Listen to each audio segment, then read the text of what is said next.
ایسا رحیم و کریم کہ صرف کفر و شرک کرنے پہ تو تباہ و برباد کر دینا چاہیے تھا، لیکن انسان نے برائی اتنی اختیار کر لی کہ خدا کو ماننے سے انکار کر دیا، خدا کا شریک بنا لیا۔ مگر اللہ تعالیٰ نے اس انسان کو مردود نہیں کیا، اس انسان کی اصلاح کے لیے اللہ نے نبیوں اور رسولوں کو بھیجا۔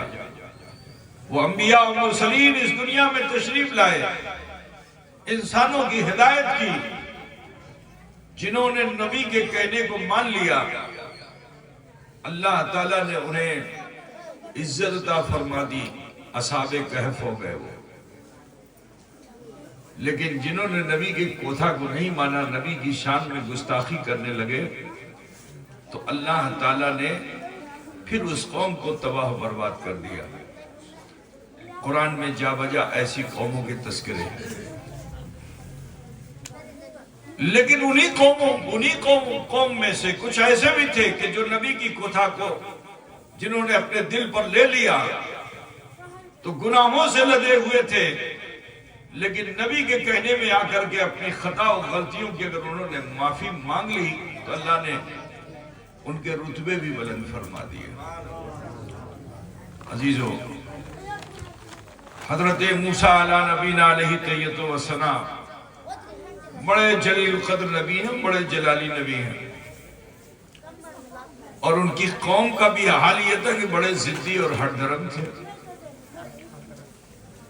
بار بار نبی سے ضد کرتے اور نبی انہیں منع کرتے کہ جو میں کہوں وہ کرو، جس چیز سے میں منع کروں باز آ جاؤ۔ اس قوم میں ایک انسان ایسا بھی تھا کہ اس کا نام تھا اوج بن ننق، لمبی گردن والا، بہت ہی ہائٹ میں بہت زیادہ، کہ جب وہ چلتا تھا تو چھوٹی چھوٹی پہاڑیاں جو تھی وہ نیچے ہوتی تھی، اس کا سر اوپر ہوتا تھا۔ ظالم ایسا تھا کہ انسان کو پکڑ کے کھا جاتا تھا، بڑا ظلم و جور کرنے والا وہ انسان تھا۔ یہاں تک کہ حضرت موسیٰ علیہ السلام کو اسے جب مارنا ہوا تو پہاڑ پہ چڑھ کر کے اس کے سر پہ عصائے موسوی سے ضرب لگائی، تب جا کے وہ مرا۔ عزیزان گرامی، بڑے ضدی، جو لوگ مومن بھی ہو گئے تھے، دامن کو پکڑ لیا تھا موسیٰ علیہ السلام کے، انہیں حواری کہا جاتا تھا۔ ان کا بھی حال یہ تھا کہ اگر پیاس لگے تو کہیں اور نہیں، نبی کے پاس آئے اور یہ گئے نبی امی بھی پاسا اچھی جل دے، امی جل کھاو۔ اب ذرا سوچئے، پانی ہے نہیں، حضرت موسیٰ بڑی چنتا میں کہ اللہ میری قوم بڑی ضدی ہے، اگر پانی اسے نہیں ملے گا تو یہ بھاگ جائیں گے۔ تو اللہ تعالیٰ سے عرضی لگائی کہ اللہ ہے پروردگارہ امی کی گوری، تو اللہ رب العزت نے ارشاد فرمایا کہ پاتھر ہے، چٹان، پہاڑ، اپنے عصا سے چوٹ لگاؤ، ضرب لگاؤ۔ تو موسیٰ علیہ السلام بڑے فکر مند تھے کہ جدی امی ماربو تو ایک تا سروت نکل میں، اور یہ قوم ایسی ہے کہ ایک گھاٹ پہ یہ پانی پینے والے نہیں ہیں کہ اگر ایک سروت نکل میں تو یہاں بھی خون خرابہ کرنے لگیں گے، جلدی امی پہلے امی نہیں بو تو پہلے امی نہیں بو۔ سمجھ رہے ہو نا؟ ابھی جیسے یہاں مشٹی بٹے گی تو کچھ لوگ چھینا جھپٹی کرے گا نا، امی پہلے بھی بو، امی پہلے بھی بو، ہے نا؟ تو قوم بنی اسرائیل کا حال یہ کہ ایک کنویں سے پانی نہیں پینا ہے، ایک چشمے سے پانی نہیں پینا ہے۔ 12 قبیلے کے لوگ تھے، قبیلہ سمجھتے ہو نا؟ 12 قبیلے کے لوگ تھے جو حواریہ کے ہوئے تھے۔ اب موسیٰ علیہ السلام کو چنتا تھی جدی ایک تا سروت ہوئے، ایک تا چشمہ نکلے گا تو یہ تو جھگڑا کرے گا، لڑائی کریں گے۔ خدا کی قدرت دیکھو کہ حضرت موسیٰ نے اللہ کے حکم سے چٹان پہ جو عصا مارا تو ایک چشمہ نہیں 12 چشمہ نکل آیا. کتنا؟ 12 چشمہ, تاکہ ہماری قوم جھگڑا نہ کرے. ایسی ضدی قوم تھی میرے عزیز. چپ تھاکو ہونا ہم بند کر دیں گے بھائی.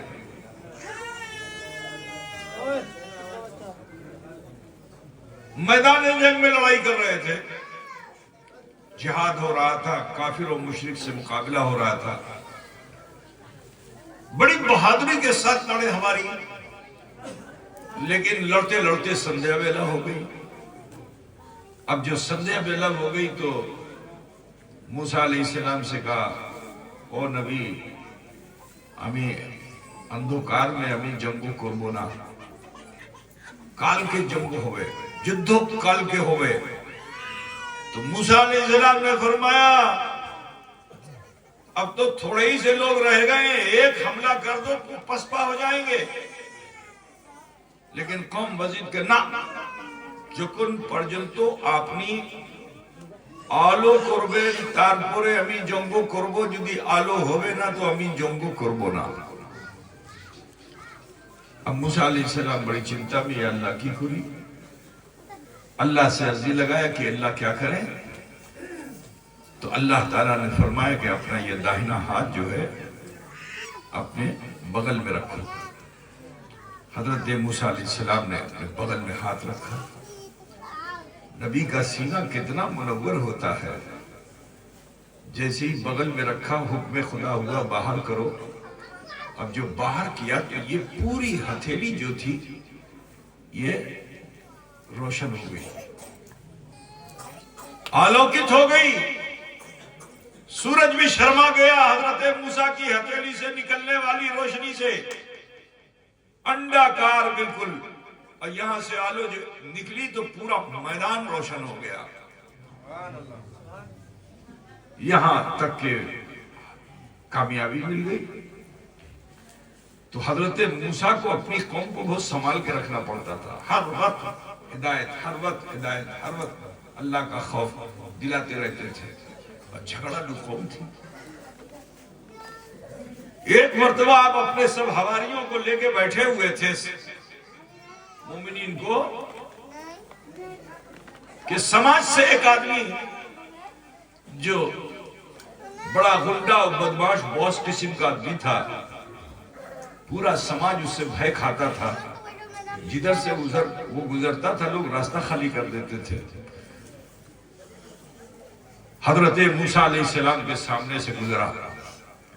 حضرت موسیٰ علیہ السلام نے اس کو روکا, اے نوجوان تھم, اکنے آشو.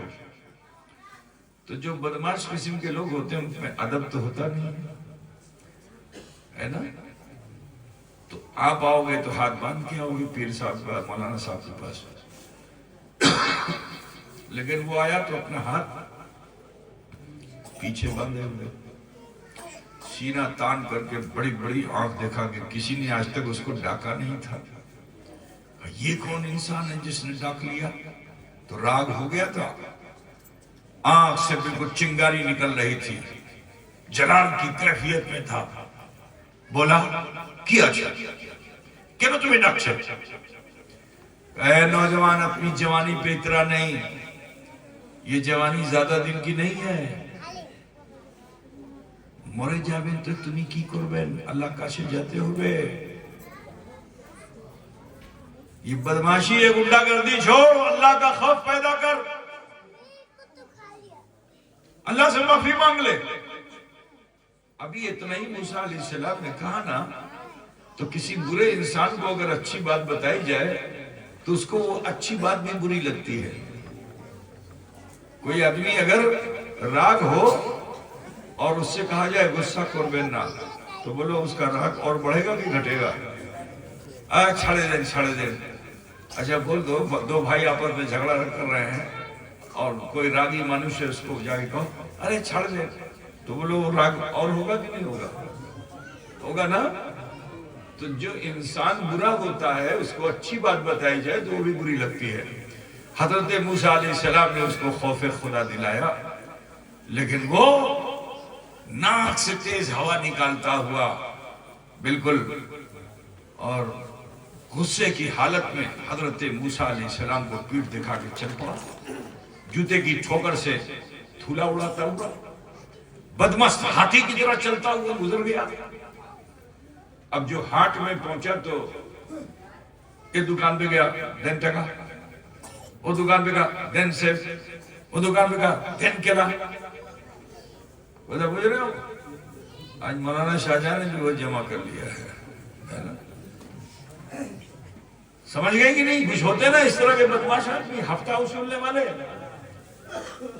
کسی غریب کو دیکھا اس کے ہاتھ میں چھین لیا, یتیم کو دیکھا چھین لیا, بیوہ کو دیکھا چھین لیا, ماں بہن بیٹیوں کے ساتھ دربہار کیا, دن بھر ظلم و ستم کرتا رہا. اب جب شام کو گھر آیا, سندھیا بیلا جو گھر آیا تو تھکا ہوا تھا. ظلم کی گٹری تو بہت بڑی ہو گئی تھی. گٹری کو ایک طرف پھینکا اور کھاٹ کو جو دیکھا تو سیدھا جا کے کھاٹ پہ دھڑام سے لٹ گیا. چاروں خانے چت لیٹا اور جیسے ہی لیٹا گہری نیند میں چلا گیا. گھومیا گلو آدھی رات تک سوتا رہا. اب آدھی رات کو اس کی آنکھ کھلی.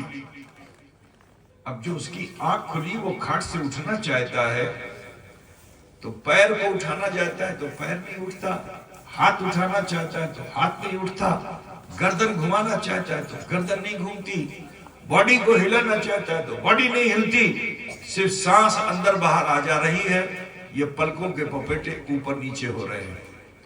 بولو ایسا آدمی اگر کوئی ہو تو اس کو آپ کی بھاشا میں کیا بولتے ہیں؟ جس کا پیر نہ ہلے, ہاتھ نہ ہلے, باڈی نہ ہلے, تو اس کو آپ کے وہاں کیا بولتے ہیں؟ ارے بولو نا. اس کو اردھنگو بولتے ہیں.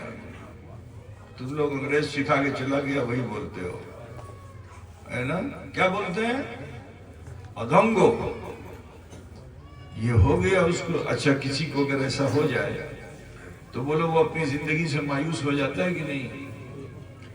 اب جو اس نے دیکھا کہ میرا ہاتھ نہیں ہلتا, پیر نہیں ہلتا, باڈی نہیں گھومتی, تو سانس اور زیادہ تیز تیز چلنے لگی, دل دھک دھک کرنے لگا, آنکھ میں آنسو آ گیا. یا اللہ, আমি একটা রাত পার করলাম না, আমার এইটা অবস্থা, যদি আমি মরে যেতাম তো কি হতো? আল্লাহর কাছে আমি যেতাম, কি আমি জবাব দিতাম? আমি তো কিছু জীবন মধ্যে কিছু ভালো কাজ করলাম না, আল্লাহর কাছে আমি কি জবাব দিতাম? یہ خیال جو پیدا ہوا تو بڑا مایوس ہو گیا. جب انسان مایوس ہوتا ہے تو اس وقت انسان کا دل اس کا ساتھی بنتا ہے اور اس کو پرامرش دیتا ہے کہ انسان ابھی تو مرا نہیں ہے, سانس تو آ جا رہی ہے نا. موسیٰ نے کہا تھا کہ جیون ہے, معافی مانگ لے, تو کہنا تمہیں اللہ کا سے معافی مانگو. کیا بولتے ہو؟ مانگتو نا, مانگشو نا. ہاں ٹھیک. یہ جو دل سے آواز اس نے سنا تو اس نے طے کر لیا کہ আমি যেটা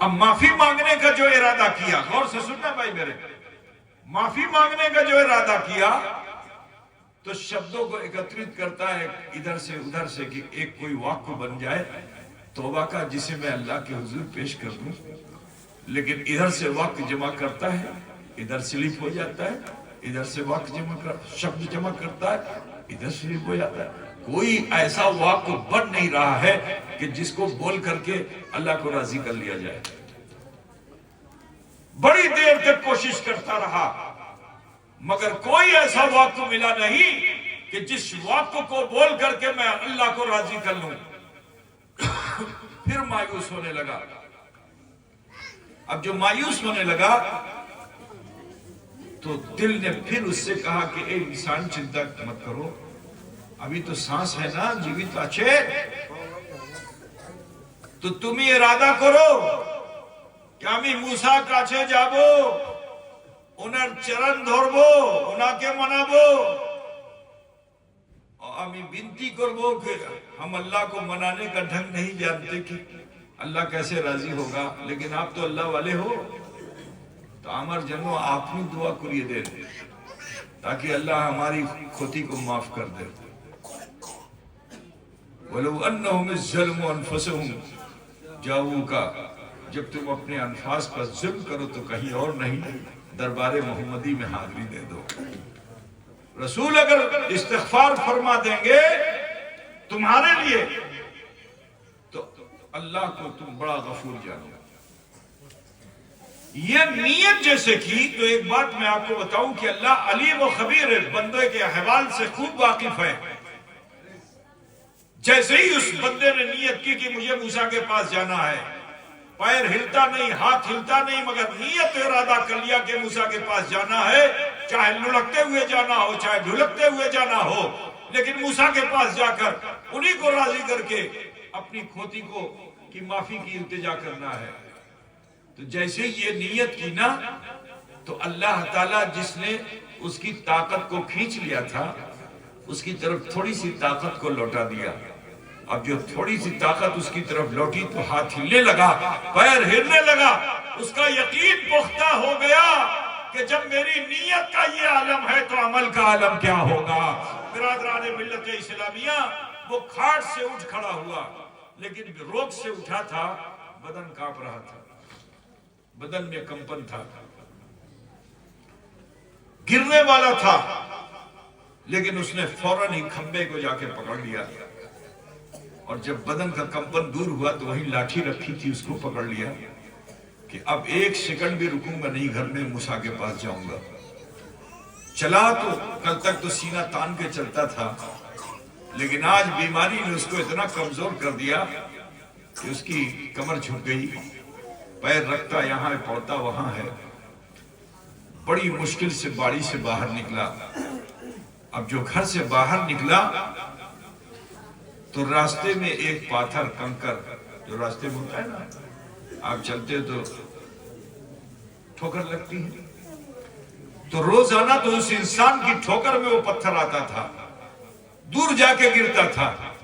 لیکن آج اس ایک ناتواں پتھر نے دیکھا کہ آنے والا آ تو رہا ہے مگر طاقت کے ساتھ نہیں آ رہا ہے, تو اس ناتواں کمزور پتھر کو بھی ہمت ہو گئی, حوصلہ ہو گیا کہ میں اس سے مقابلہ کر سکتا ہوں, کہا اس کو اس کی منزل پہ جانے نہیں دوں گا. غرد کے انسان چلتے چلتے اسی پتھر کے قریب پہنچا, ٹھوکر لگی. جیسے ہی ٹھوکر لگی انسان گر گیا, لاٹھی ایک طرف مانوش ایک طرف. فرشتے موت نے اس کی روح کو قبض کر لیا, مرے گلے. اب جب مر گیا تو نیکی اور بدی کا فرشتہ اسے لے کے جانے لگا, اس کی روح کو بدی کا فرشتہ لے کے جانے لگا. تو نیکی کے فرشتے نے روکا, تھام تھام امی নিয়ে যাব, এনার রূহ আমি নিয়ে যাব. তো بدی کے فرشتے نے کہا কেন তুমি নিয়ে যাবে, এটা ভালো মানুষ নেই, চোর মানুষ নেই, বদমাশ মানুষ আছে, গুন্ডা মানুষ আছে, আমি নিয়ে যাব. تو نیکی کے فرشتے نے دکھلایا, کہا اس نے جیون میں تو کوئی بھالو کاج نہیں کیا, لیکن آج اپنی کھاٹ سے لے کے یہاں تک کچھ اس نے نیت کی, کچھ ارادہ کیا, کچھ عمل کیا. تو اللہ نے مجھے حکم دیا کہ جب میرا بندہ کوئی نیک ارادہ کرے تو اس کے ایک ارادے پر 10 نیکی لکھ لو. تو جب سے اس نے نیکی کا ارادہ کیا اور نیکی کا قدم رکھا, اس کے ہر ارادے اور ہر قدم کے بدلے میں نے 10 نیکیاں لکھ لی ہیں, لہٰذا اس کی روح لے کر میں جاؤں گا.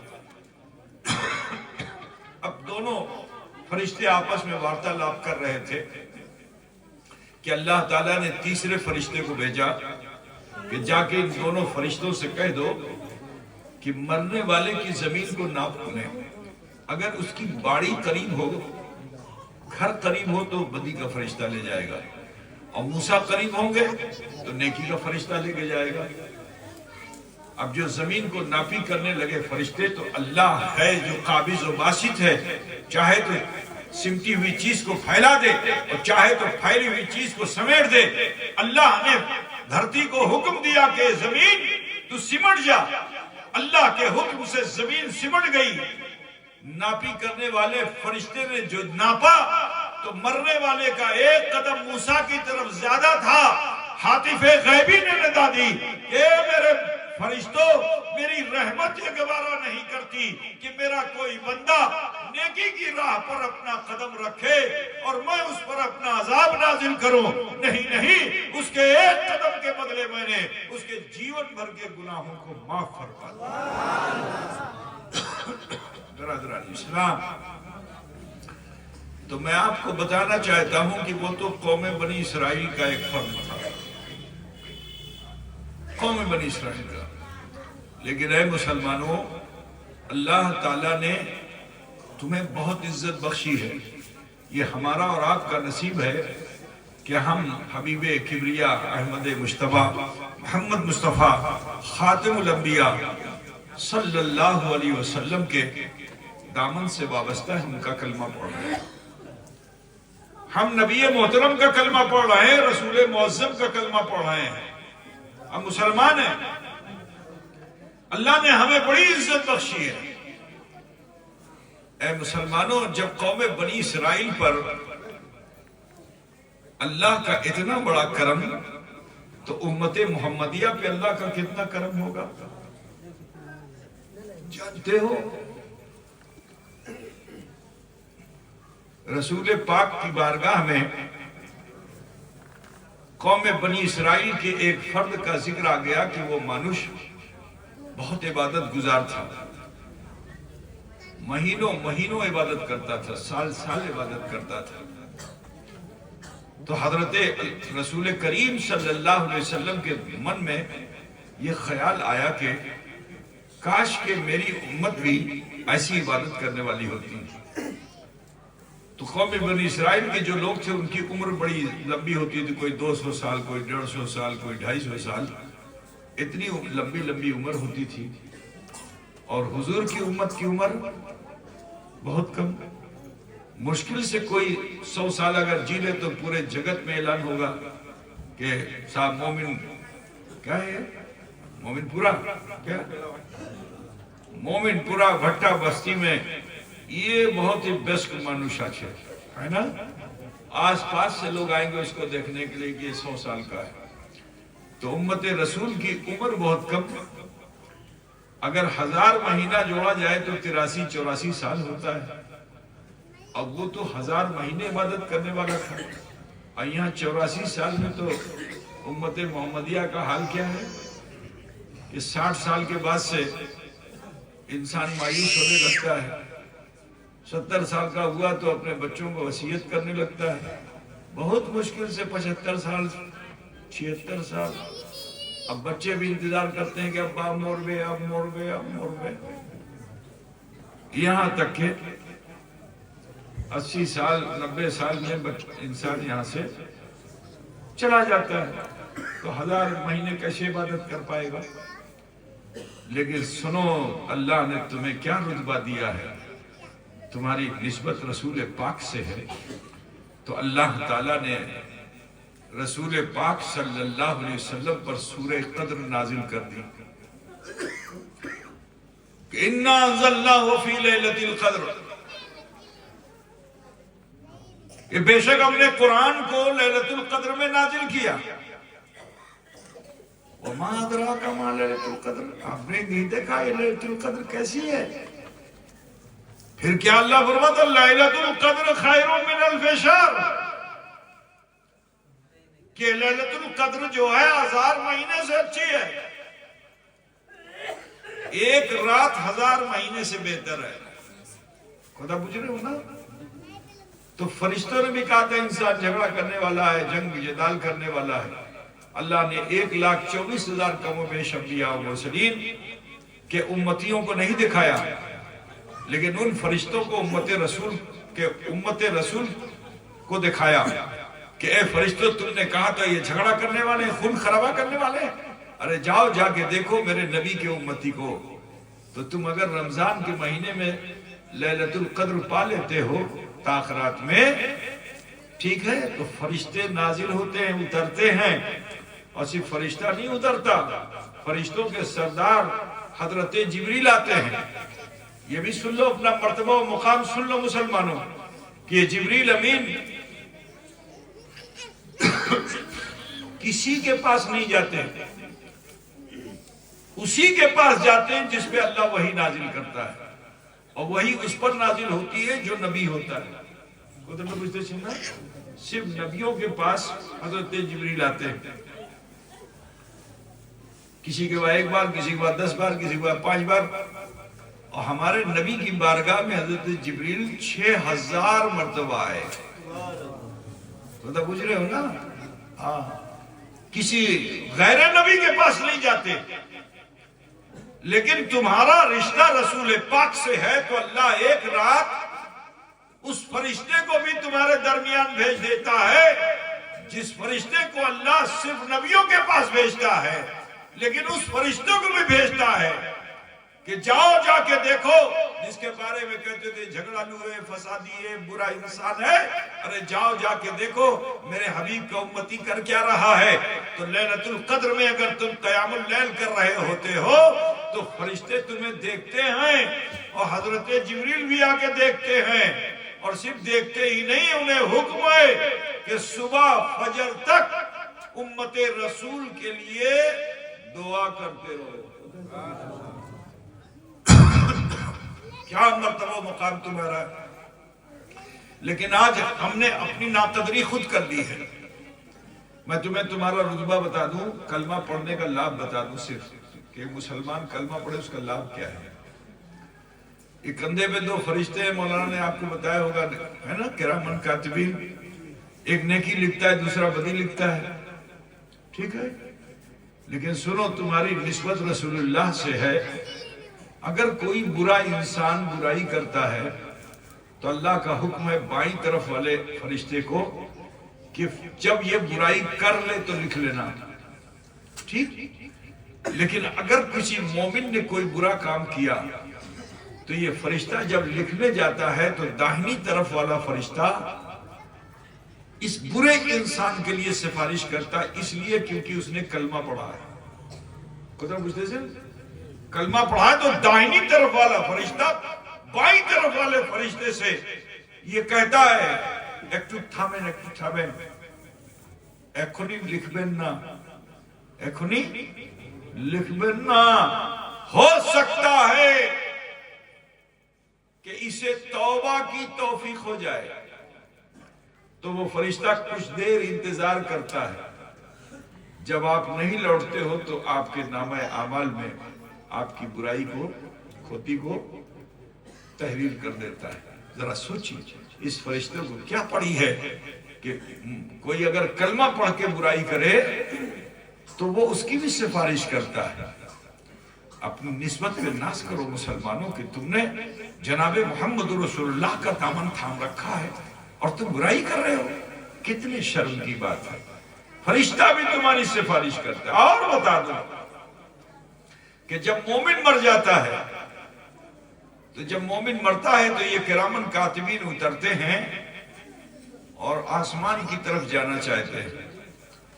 جیسے بھٹا بستی کا نوجوان جو کام کرنے کے لیے بمبئی، کلکتہ، یہاں وہاں گیا ہے، جب کام پورا ہو جائے گا تو لوٹ کے کہاں آئے گا؟ باڑی میں آئے گا نا، جہاں سماج وہیں تو آئے گا، اپنے بغل والے گاؤں میں جائے گا۔ بولیے کہاں آئے گا؟ جہاں اس کا نوجوان کہاں آئے گا؟ جہاں اس کا سماج ہے، جہاں اس کے رشتہ دار ہیں، کٹمب ہے، برادری ہے، ماں ہے، باپ ہے، بھائی ہے، بندو ہے، سماج ہے، وہیں تو آئے گا۔ تو فرشتوں کا سماج آسمانوں میں ہے، یہ تو اللہ کے حکم سے ہمارے کندھے پہ ہیں، نیکی بدی لکھ رہے ہیں۔ اب جب مومن مر جاتا ہے تو یہ فرشتے اترتے ہیں اور اللہ سے عرضی لگاتے ہیں کہ اللہ کیا ہم آسمانوں میں آ جائیں؟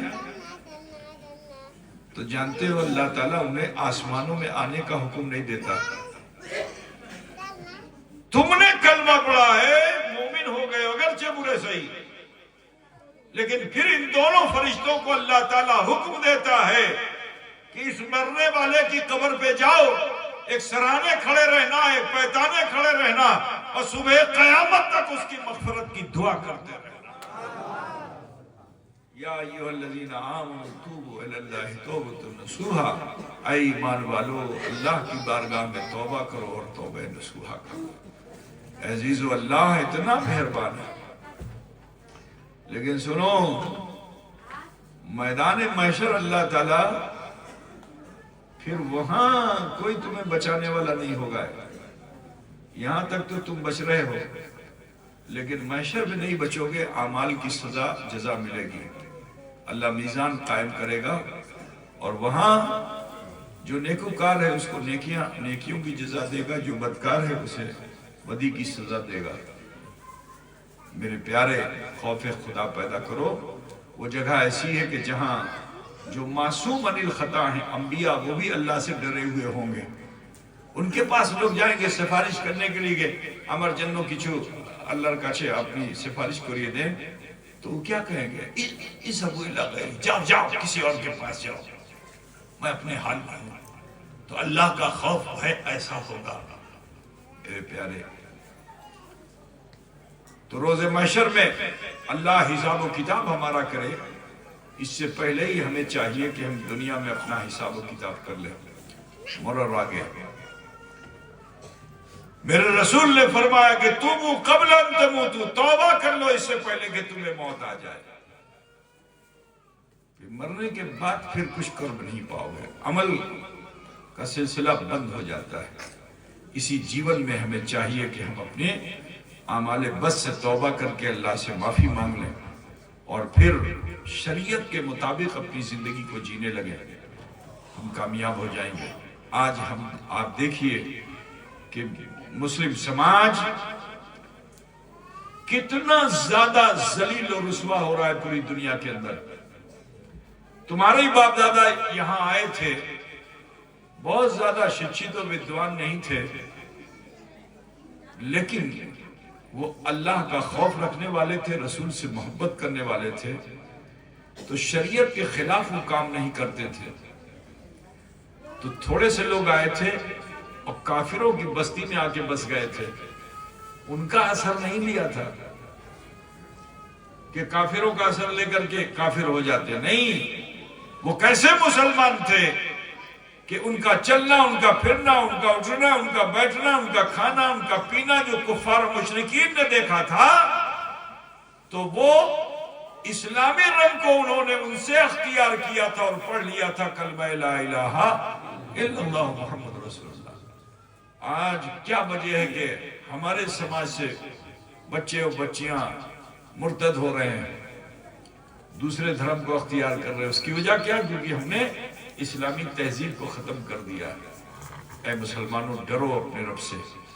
آج ہماری تمہاری حالت کیا ہو چکی ہے کہ ہر وقت من میں اللہ کا خوف تو نہیں، لیکن ان ظالم انسانوں کا خوف ہمارے دلوں میں بیٹھا ہوا ہے۔ ہمارے ساتھ نہ جانے کیا ہوگا، ہم بھارت میں کس طرح رہ پائیں گے، رہ بھی پائیں گے کہ نہیں رہ پائیں گے۔ حالت یہ ہو چکی ہے، کیوں؟ اس لیے کیونکہ ہم نے شریعت کے دامن کو چھوڑ دیا ہے۔ اے مسلمانوں، آج بھی اگر آپ لوٹ آؤ اور اپنے گناہ و خطا کی معافی اللہ سے مانگ کر شریعت کے مطابق زندگی جینے لگو، ماں بہن بیٹیاں فیشن کر کے بازاروں میں نہ جا کر اپنے گھروں میں شریعت کے مطابق زندگی جینے لگیں، تو صرف آپ اپنے معمول کو صحیح کر لو، ہر طاغوتی طاقت کا رخ پھر جائے گا۔ کسی ہتھیار اور تلوار کی ضرورت نہیں ہے۔ اے مسلمانوں، ضرورت ہے تو کردار کی ضرورت ہے، عمل کی ضرورت ہے۔ تو لہٰذا اے بھٹا بستی کے مسلمانوں، آپ سب سے کہنا ہے خوف خدا پیدا کیجئے، ڈریے اپنے رب سے، اللہ سے معافی مانگ لیجئے۔ تو جانتے ہو رسول کائنات فرماتے ہیں کہ جب بندہ مومن توبہ کرتا ہے تو اس کا عالم کیا ہوتا ہے؟ حضور فرماتے ہیں کہ التائب من الذنب کمن لا ذنب لہ، گناہوں سے توبہ